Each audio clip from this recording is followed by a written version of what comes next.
বিসমিল্লাহির রহমানির রহিম। শুরু করতেছি প্রতিদিনের মতোই। আজকে সৈয়দ আবুল হাসান আলী নদভী রহমতুল্লাহ আলাইয়ের আল্লাহর রাজপথ কিতাবের থেকে ঘটনা পড়তেছি। অনেক চমৎকার ঘটনা। সাহাবায়ে কেরামের যুদ্ধে যাওয়া। রাসূলুল্লাহ সাল্লাল্লাহু আলাইহি ওয়াসাল্লাম যখন মুশরিকদের সাথে যুদ্ধ করার জন্য বদর প্রান্তরের দিকে রওনা হলেন, তখন এক বালক গোপনে তাহার সঙ্গী হলো। নাম তার উমাইর, বয়স 16। উমাইর আশঙ্কা করছিল নবী করিম সাল্লাল্লাহু আলাইহি সাল্লাম তাকে মেনে নেবেন না, কেননা সে বয়সে ছোট। তাই সে চেষ্টা করছিল যাতে কেউ তাকে দেখতে না পায়। সে লুকিয়ে লুকিয়ে চলছিল, কিন্তু তার বড় ভাই সাদ বিন আবি ওয়াক্কাস তাকে দেখে ফেললেন। তিনি তাকে বললেন, ভাই, তোমার কি হয়েছে? তুমি কি জন্য লুকিয়ে লুকিয়ে চলছিলে? উমাইর বলল, আমার ভয় হচ্ছে যে রাসূলুল্লাহ আমাকে যুদ্ধ থেকে ফিরিয়ে দেবেন, কেননা আমি বয়সে ছোট, অথচ আমি যুদ্ধে বের হতে চাই। হয়তো আল্লাহ আমাকে শাহাদাত দান করবেন। হলেও তাই। উমাইর যা ভয় করেছিল, রাসূলুল্লাহ সাল্লাল্লাহু আলাইহি ওয়াসাল্লাম যখন তার দিকে তাকালেন আর দেখলেন সে বয়সে ছোট, আর যুদ্ধ তো বাচ্চা কাচ্চা আর ছোট ছেলেদের কাজ না, তারা যুদ্ধে কি করবে? এত বিরাট কাজ, যার দায়িত্ব বড়দের উপর। কিন্তু উমাইর তো চায় নাই ফিরে যেতে কিংবা ঘরে বসে থাকতে। সে তো চায় নাই তার সমবয়সী আর বন্ধু বান্ধবদের সাথে মদিনায় থেকে খেলাধুলা করতে। সে তো চেয়েছে আল্লাহর রাহে শাহাদাত বরণ। উমাইর তো রাসূলুল্লাহর নাফরমানি করে না, অবাধ্যতাও করে না। সে তো আল্লাহ পাকের সন্তুষ্টি ছাড়া আর কিছুই চায় না। রাসূলুল্লাহ নাফরমানি করলে সেই কখনো আল্লাহর সন্তুষ্টি অর্জন করতে পারবে? উমাইর উমাইরের দারুণ দুঃখ দুশ্চিন্তা হলো, সে তো যুদ্ধ করার মতো বয়সে পৌঁছতে পারে নাই, অথচ তার আকাঙ্ক্ষা শহীদ হওয়ার, তার বাসনা আল্লাহর রাহে মৃত্যুবরণ করার।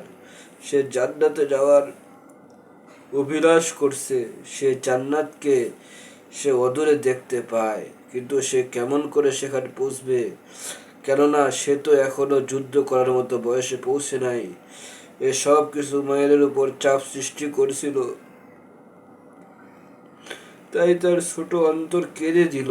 উমাইর যখন কেঁদে ফেলল, তখন তার জন্য আল্লাহ রাসূলের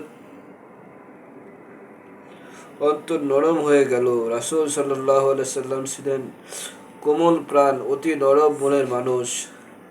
তাই তিনি তাকে যুদ্ধে যাওয়ার অনুমতি দিলেন। রাসূলুল্লাহ সাল্লাল্লাহু আলাইহি সাল্লাম যখন উমাইরকে অনুমতি দিলেন, তখন তোমরা তার সেই আনন্দ আর খুশির প্রশ্ন ভুলো না। মনে হলো সে যেন জান্নাতের টিকিট পেয়ে গেছে। উমাইর তার ভাই এবং অন্যান্য মুসলমানদের সাথে বেরিয়ে পড়ল। তারা সবাই ছিল বয়সে বড় এবং শক্তিশালী। উমাইর যেমন চেয়েছিল তেমন হয়ে গেল। সে যুদ্ধে নিহত হয়ে শহীদ হয়ে গেল।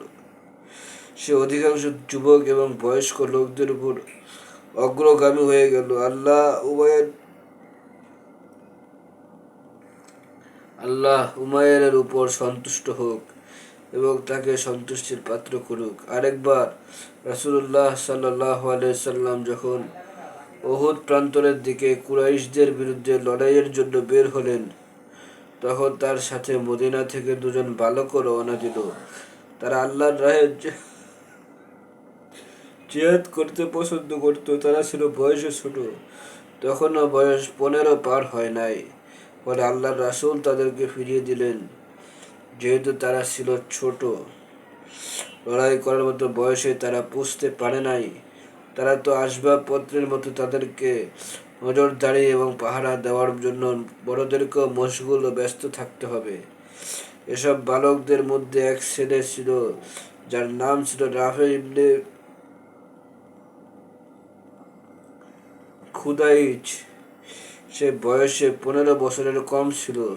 সে আগ্রহাতে সহ্যে ডিগ্রি বেড়ে লম্বা হচ্ছিল, যাতে লোকে মনে করে সে বড় হয়েছে, যুদ্ধ করার মতো বয়সে পৌঁছেছে। ফলে তাকে অল্প বয়স এবং দুর্বল বলে ধারণা করা হবে না। কিন্তু আল্লাহর রাসূল তাকে ফিরিয়ে দিলেন, কেননা তিনি চিনে ফেললেন সে বয়সে ছোট আর সে লম্বা হওয়ার জন্য ডিঙ্গি বাড়ছিল। পরে তার আব্বা তার জন্য সুপারিশ করলেন আর বললেন, হে আল্লাহর রাসূল, আমার এই ছেলে রাফে একজন তীরন্দাজ। তখন আল্লাহর রাসূল সাল্লাল্লাহু আলাইহি সাল্লাম অনুমতি দিলেন। রাসূলুল্লাহ যখন অনুমতি দিলেন, তখন রাফে ঈদের দিন ঈদগাহের দিকে নতুন পোশাকে সজ্জিত হয়ে বেরিয়ে পড়া বালক বালিকাদের চেয়েও অধিক খুশি হয়েছিল। রাফের বয়সী আর একটি ছোট ছিল, নাম তার সামুরা ইবনে জুনদুব।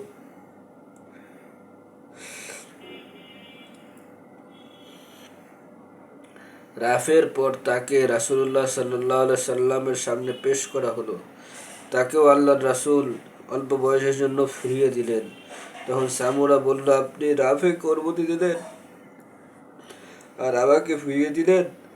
আমি যদি তার সাথে কুস্তি করি, তাহলে আমি তাকে কাত করে ফেলতে পারি। তখন রাসূলুল্লাহ সাল্লাল্লাহু আলাইহি সাল্লাম সামুরা এবং রাফেকে কুস্তি লড়তে হুকুম করলেন। সামুরা যেমনটি বলেছিল ঠিক তেমনই রাফেকে পাশরিয়ে ফেলে দিল। ফলে সে মুজাহিদদের সারিতে প্রবেশ করার অধিকার লাভ করল। আল্লাহ রাসূল সাল্লাল্লাহু আলাইহি সাল্লাম সামুরাকে যুদ্ধে যাওয়ার অনুমতি দিলেন। সামুরা বেরিয়ে পড়ল এবং উহুদের দিন আল্লাহর রাহে যুদ্ধ করল। রাফে এবং সামুরা থেকে আল্লাহ পাক সন্তুষ্ট থাকুক। তিনি আমাদেরকে তাদের অনুসরণ করার তৌফিক দান করুন। আমিন ইয়া রাব্বুল আলামিন।